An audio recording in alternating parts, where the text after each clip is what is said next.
The Love Life and Lose Weight podcast will teach you the art and science of changing your habits around food. If you know what to do, but can't figure out why you're just not doing it, this is the right podcast for you. I'm your host, Advanced Certified Weight and Life Coach Heather Beardsley. I've helped hundreds of women just like you figure out how to think and eat like a normal eater, lose weight, and love life on the journey to goal weight and beyond. Welcome back. This is episode 94, How to Take Back Your Energy and Your Time Using No Thank You. It's mid-December, and I thought this would be a good time to talk about protecting your time and your energy. It's a time of the year when we all feel a little bit burnt out and over-obligated. And I do have this little tool that I've been using ever since I stopped drinking more than 5 years ago. It's come in so handy, not only for saying no thank you to offers to drink alcohol, which still come in quite often, but I've been using it for lots of other things too. In fact, I'm sort of known for it. I need to make t-shirts or a hat or something that says no thank you. And I'm going to tell you why it's just a tool that helps you to take back your energy and your time. The truth is, most women don't realize that when they're overwhelmed or they feel like they don't have time, it's not about finding time or planning your time better. It's more of an energy problem. Most of you will walk into the new year thinking, I just need a time block better, or I need a better routine, or I just need to make myself follow through. But usually that's working the wrong end of what is most effective. It's not the time that's holding you back. What's holding you back is your capacity, your mental, emotional, and physical energetic bandwidth. If you don't protect that, nothing you plan, you'll be able to follow through with or take action on. I'm going to teach you how to protect your energy, not just your time today.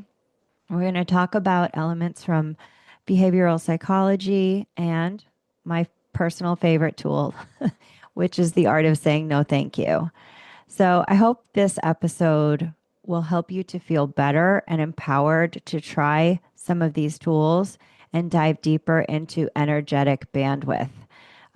Because the more aware you are of your energetic bandwidth, your capacity for energy in terms of what you are expecting yourself to do day to day, the better manager you will be of not only your expectations of yourself, but when it really is time to follow through and push in a way that is strategic, aware, and compassionate with yourself.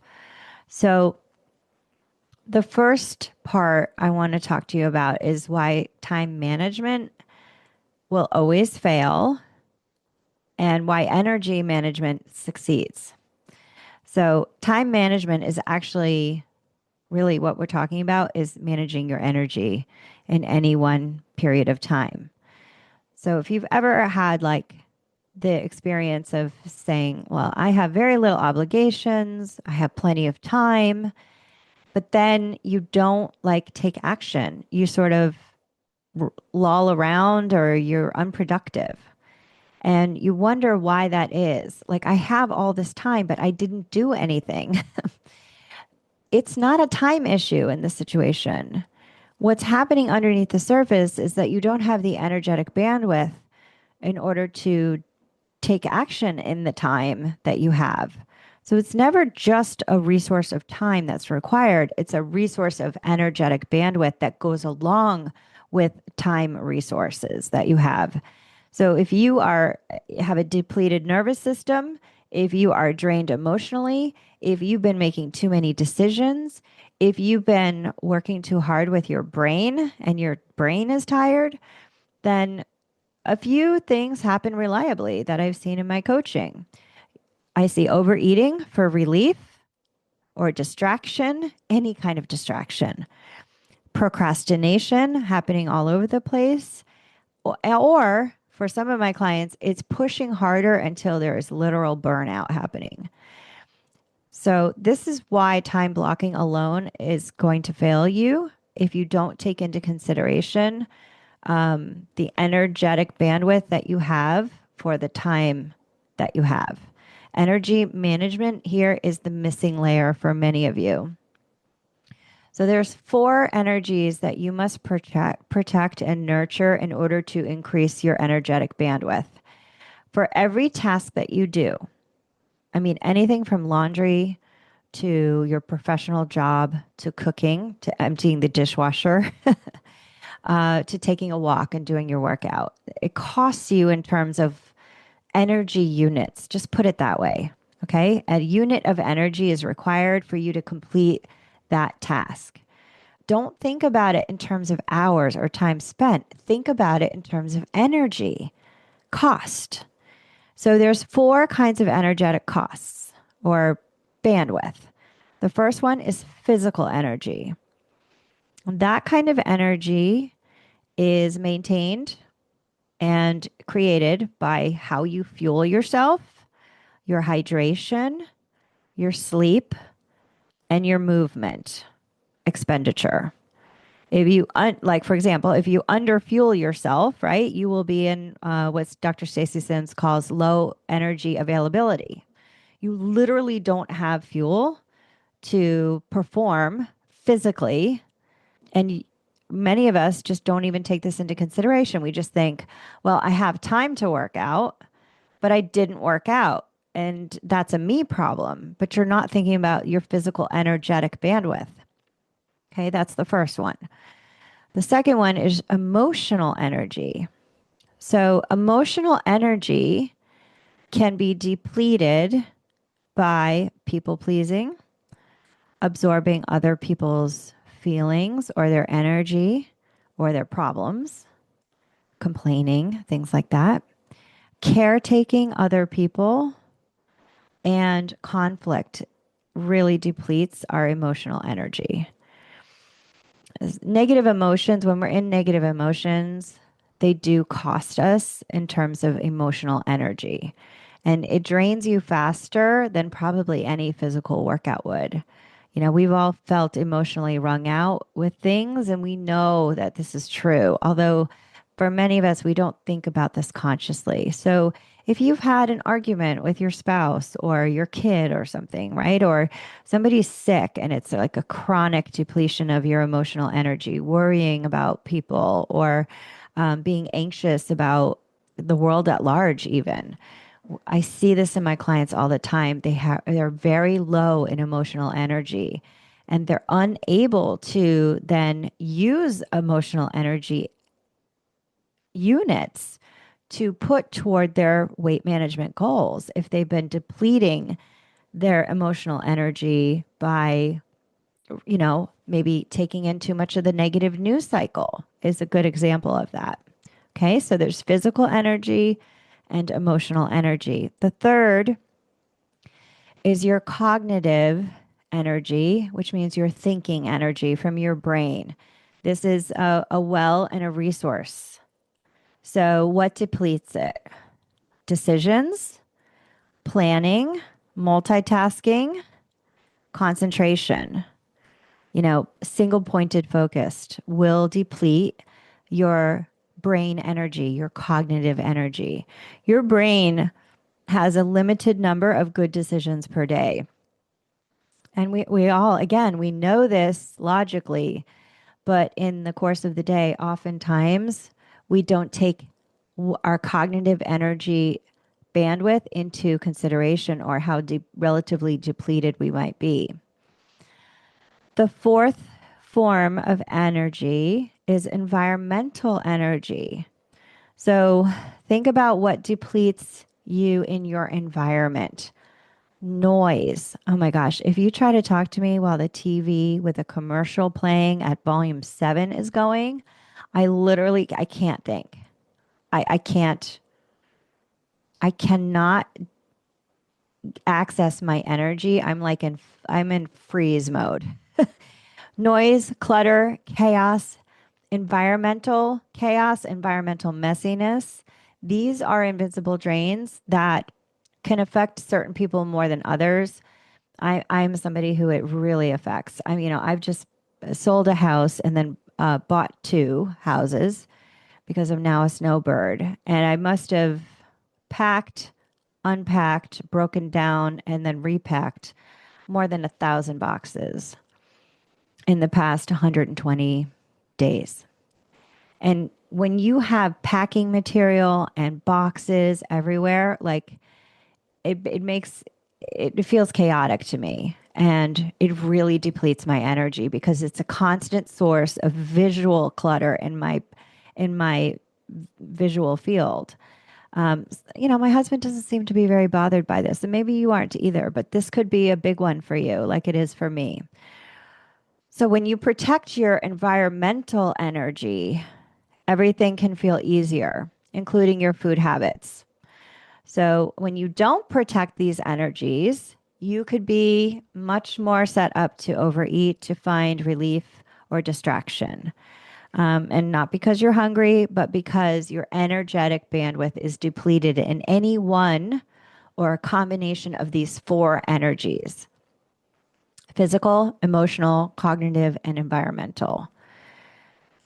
So this is where, to protect these energies, I use this tool of saying no, thank you. And I want it to be something that I invite you to really start to practice in 2026. This tiny phrase, no, thank you, is one of the most powerful tools I have ever used because it protects my energy in all of these areas better than any time blocking technique. Now, I still use time blocking in conjunction with the art of no thank you. And here's why it's important for women, especially, to look at any kind of boundary setting, which no thank you is one example of. Because we were conditioned to believe that yes means we're being kind, we're being good, and we're being polite. And we were taught that this is how we're supposed to show up in the world for most of us. And that if we say no, we're being selfish, rude, or that we will disappoint people professionally or personally in our lives. And what I want to make you aware of is that that assumption is just simply not true. It can be extremely selfish and rude and disappointing if you say yes when you want to say no. Let's just flip it on its head and be real. I think all of us can easily think of dozens of examples of when we've said yes, when we have actually um, turned it into other people thinking we're being selfish when we say yes, when we really mean no, because we're tasking ourselves with energy that we don't have to give for the thing that we've said yes to. And then maybe we're rude. Maybe we're snappish. Maybe we're dysregulated. And people can sense that. So here's what I've learned: every unnecessary yes is an energetic leak. And every guilty yes, you say yes out of guilt or obligation rather than your energetic bandwidth, it creates future resentment. And every overcommitted yes that you say yes to when you don't have time or the bandwidth to say yes, but there you are saying yes, becomes potentially a nighttime overeating episode. This is people pleasing, and it's exhausting. It's exhausting because it depletes you in any one or all of those four energetic containers: physically, emotionally, cognitively, and environmentally. I'm just going to give you a quick example of each one. If you say, I'm going to go run for my typical whatever, say you're a runner, 2 miles today, but you haven't got up and thought, okay, did I sleep well? How do I feel this morning? Do I have the energy to do this given the day that I have? Then that's an energy leak. Okay. If you pick up the phone to talk to that friend who negatively unloads in your conversations, When you don't have the emotional energy to do that, you're going to show up on that phone with your friend and to yourself with emotional energetic leaks all over the place. And the cost to clean that up later is probably going to be paid in your overeating. When you say yes to staying late on a day, let's say at work or a project at work that you know you don't have time for, then you're going to be burnt out in your ability to think at the end of your day because you're going to be so brain tired. You'll have tasked your brain with too much output and not enough reserves of energy. Hey, it's Coach Heather. We're taking a quick break from the podcast because I want to let you know that the digital follow through planner all new and improved, and it's out for the calendar year 2026. It includes many new updated worksheets, and it's a complete system to help you follow through and implement habit change and mindset work on your own at home. I created this planner as an implementation system for my one on one clients so that they could see the patterns that I see as a coach. Not only that, but it also includes my complete integrative weight loss system. Everything I teach you about how to sustainably lose weight without restriction is in there. And I know that since not everyone can work with me, I wanted to make the planner available to you too. This planner will change how you do goal setting. It will change how you do your habit tracking. And it's designed to be doable and flexible, whether you are primarily losing fat, um, if you want to gain muscle, if you're in maintenance, or if you're still in weight loss mode. This planner works for all of that. I'm really excited to show it to you. Go visit hbeardsley.com/planner and have a look. You've got testimonials there. You've got pictures of the worksheets. You have descriptions of all of the new stuff that I put in there to help you create a comprehensive system to help you follow through. I'm super excited and proud of it, and I hope you love it just as much as my personal clients do. Now, back to the episode. Environmental energy. I just did this last night. I wanted to cook for Stu and my son, and it ended up taking longer than I thought. And I was really happy with the meal. But then after I ate, I realized how tired I felt. And, it was sort of becoming obvious in the cleanup that they were expecting me to kind of clean up the dishes. And I literally said to them, I don't want to clean up the dishes. You guys need to help me. Because I knew if I did it, I would be resentful that I had not only made the dinner, but then sort of my brain was saying I had to clean up the dinner. And look, they could have said no, and maybe I cleaned it up anyway because it's their right to say no. But I had to do the asking to protect my environmental energy, right? Because seeing the dishes all over the place or just like leaving them, that would have dysregulated me as well. So this is where the art of no thank you comes in. It's not cold. It's not selfish. It's a gentle, respectful boundary that says, I protect my capacity. I honor my limits. And I choose to say no intentionally and politely. Like, no, thank you is such a polite thing to say. And you can say it with warmth and agency. No, thank you. That won't work for me. No, thank you. I'm keeping things light this week. No, thank you. But I appreciate you thinking of me. No, thank you. I just prefer not to. Any one of those is so powerful to protect your energetic bandwidth. This phrase will keep you in the driver's seat of your life, and it frees up energy for the things that actually matter to you in the day that you are living it. This is energy management at its finest, and I really hope that you start using this tool. So let's talk about some of the research that backs this up. No, thank you, and being aware of your energy reserves is boundary setting at its best. So we have to have awareness. Where are we with our energy, right? And do I need to set boundaries in order to only expend the energy that I currently have that day, knowing that that energy will relatively increase or decrease depending on the day and the circumstances of your life. So, this requires boundary setting in terms of our energetic expenditure in units per day. Okay. So, research shows that saying yes too often increases your cognitive load, right? Your cognitive energy will be more depleted when you say yes too often. It's research backed.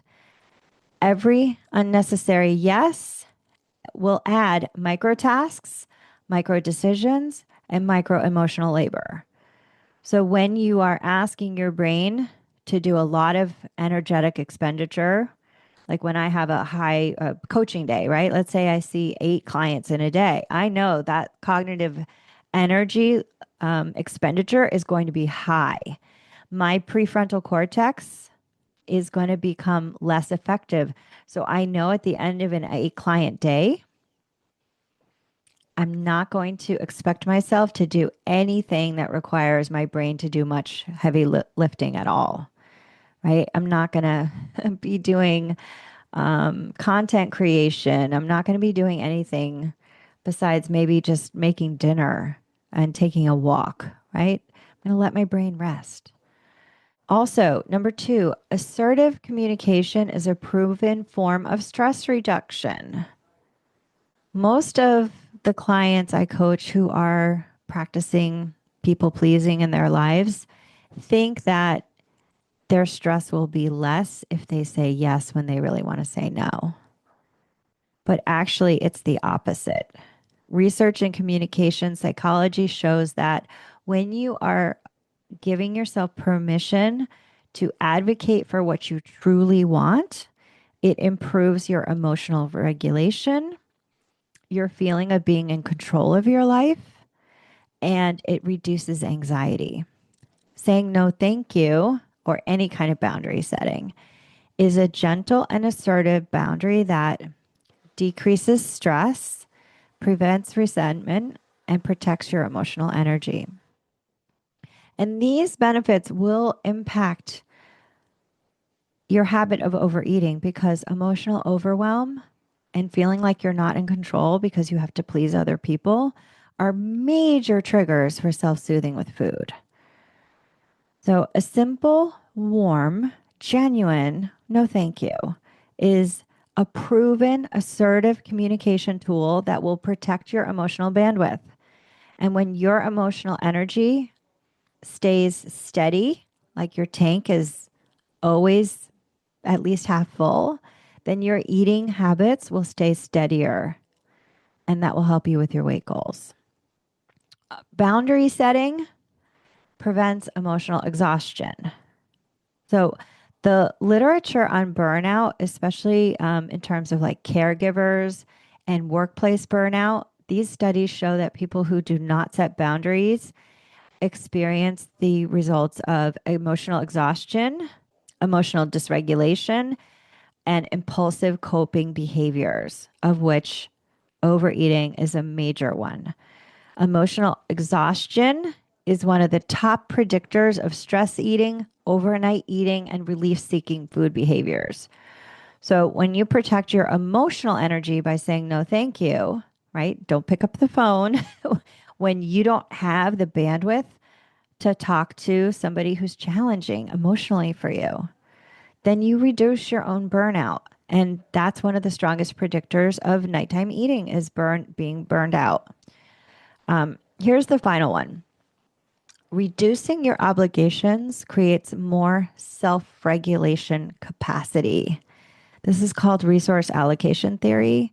It's a central idea in behavioral science where researchers know that your ability to self-regulate, right? Stay in home base, be able to feel pretty good throughout your day. That's self-regulation.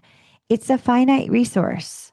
This is a central idea in behavior science where when you spend energy to regulate yourself, we know that energy is a finite resource, right? You only have so much of it in a day.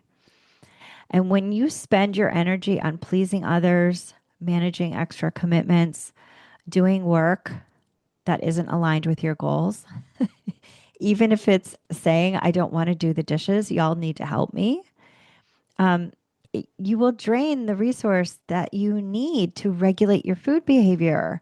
Say no when you're having an urge and to follow through on your habit to like review your day, right? Or keep track of your overeats that night. You're spending it on other shit that just depletes you rather than spending your energetic unit allocations on weight management behaviors that do also cost energy. How are you spending your energy? You want to reduce obligations so that you preserve resources required for intentional mindfulness with your eating habits. So, another reason to use no thank you. And when you start to use no thank you, it increases your sense of being in control, right? So, this idea that I can say no to people who love me and still know that I'm safe, right? Not only am I safe, but I'm in charge of my life. I'm at the driver's wheel of my life. I don't have to say yes when I don't want to. This is like a really under practiced with women. We don't talk about it a lot, but it is absolutely part and parcel with habits of overeating. Because when we say no to ourselves, oftentimes we say yes to behaviors that also don't benefit us. It's like a habit of like leaving ourselves out in the cold. So, a gentle no thank you is a micro act of agency or self directedness in your brain. It signals to you, I choose my decisions, my boundaries matter, and I direct where my energy goes. This sense of self direction, where you get to say yes or no, thank you, strengthens your willpower, reduces your resentment, and decreases stress eating. Um, so, time management and energy allocation is pretty much the same thing. I mean, I call it time management in the planner. Um, and this happened when I really realized that one of the clients I was coaching who is retired was telling me every time we were coaching that, she had this list of things that she was choosing to do every day, like her fun things in retirement that she wanted to do. But like every afternoon around 2 or 3 p.m., she was crashing. She was snacking, she was scrolling, she was overeating, and she was feeling awful. And she was so confused about it because she was saying, I have so much time. I don't understand why I'm letting myself down with this. And what I noticed was that it's not about the time, which is what we started the episode with. It's about having the energy to do the things you want to do with the time that you have. What was happening was that her emotional and her cognitive tanks of energy were empty. So I created the planner so that you can every day think about what are your logistical loads of time and obligations in your day? What is this going to cost me in terms of that bandwidth? How many decisions do I have to make this day in terms of tasks that I'm tasking myself with doing? And then what will I need at the end of my day? What are my recovery needs? So that you can actually see what you're tasking yourself with energetically in your day, not only with your food, but with your time and your tasks. And it goes part and parcel on the daily plan and review worksheet, where you are noticing how well did I sleep? How much water am I going to have today? Right? You get to see the whole picture about your energetic bandwidth that day. And it becomes very obvious when you are putting too many things in the slots, the half hour and hour slots of your day, your productive day.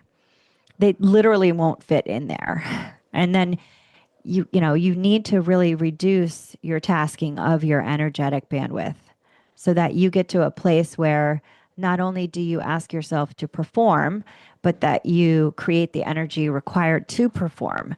And then you pair that or you bookmark that with recovery and reserves so that you can build up your energetic reserves before you go into the next day. So, this is about planning your energy instead of just always making withdrawals. And so many of us use planning to bully ourselves into constant energetic withdrawals without also building up your reserves of energy with, your proper nutrition, right? Like, how are you feeding yourself? How are you hydrating yourself? How are you sleeping each day? Did you get enough sleep? I mean, when you start your day noticing I only got 5 hours of sleep last night, well, you better not ask yourself to do too many physical, energetic withdrawals that day. We know you're going to be more hungry. We know, so we're going to plan for more food for you that day. That's just physiology. That's just cortisol that's going to be in your body that day when you don't have enough sleep. So, this is why time management is such a key part of the planner because it goes part and parcel with your energy management. There's an Eisenhower matrix in there for you, and every week that you have your weekly plan, you have an Eisenhower matrix where you write down everything that your brain is thinking you need to do, and then you need to schedule it into your calendar in a way that is sustainable and not overtasking yourself. And then you can look and see, am I overscheduling myself? Am I under resourced? Where do I need recovery in my day? Where do I need a no thank you? And so this is where you are really like, it's the art of energy management using boundaries and logistical planning ahead of time. So here's your challenge for the week. Before any commitment for the next 7 days, I want you to ask yourself, does this support or drain my energy? Is it adding to my energy or is it draining my energy? And then I want you to do 4 things. Ready? Write them down if you need to, pause if necessary. Move one high energy task to a high energy time where you have more energy to do that task at the right time in your day. Everybody's different. A lot of people do have more energy in the morning, but there are some of my clients whose energy builds and they're like a later afternoon person and they do their most high energy tasks later in the day. So do that. Just make sure that it's aligned. Number 2, remove one unnecessary drain from your schedule. Just remove it. If it's not necessary, give yourself permission to just take it away, if you could find one. Number 3, say no thank you at least once over the next 7 days with warmth and intention. Okay? That's your challenge. Oh, number 4, one more. Add one intentional recovery moment to your day each day. I don't care if that's just putting your head down on your desk for 5 minutes, laying down after work before you start dinner for 5-10 minutes, whatever it might be. This can also be meditating, or you can make a walk, maybe an intentional recovery, whatever floats your boat. But make it an intentional recovery moment and plan it into each day. So we're going to do this for 1 week. And then I want you to notice your energetic bandwidth. Does it make a difference in your eating, your movement, your planning, or your follow through? Notice, just notice. And not because you are more disciplined, but did you notice it made a difference because you're more energetically resourced, because you're protecting and regenerating your energetic bandwidth each and every day? Okay. If you don't have the planner, the 2026 calendar year planner is now available. Just visit hbeardsley.com/planner and grab yours and work with me this year. I'd love to see you on our quarterly planning and review calls throughout 2026. Okay, that's it for now. Visit me on Instagram at Thrive in Midlife and let me know how you found the episode. Stay focused and so long. Hey, if this episode resonated for you, then let's connect. Visit hbeardsley.com/subscribe. That's HBEARDSLEY.com/subscribe and become a VIP subscriber. You'll learn how to work with me. You'll get 2 free gifts, access to exclusive VIP content, and get a discount on the digital follow-through planner.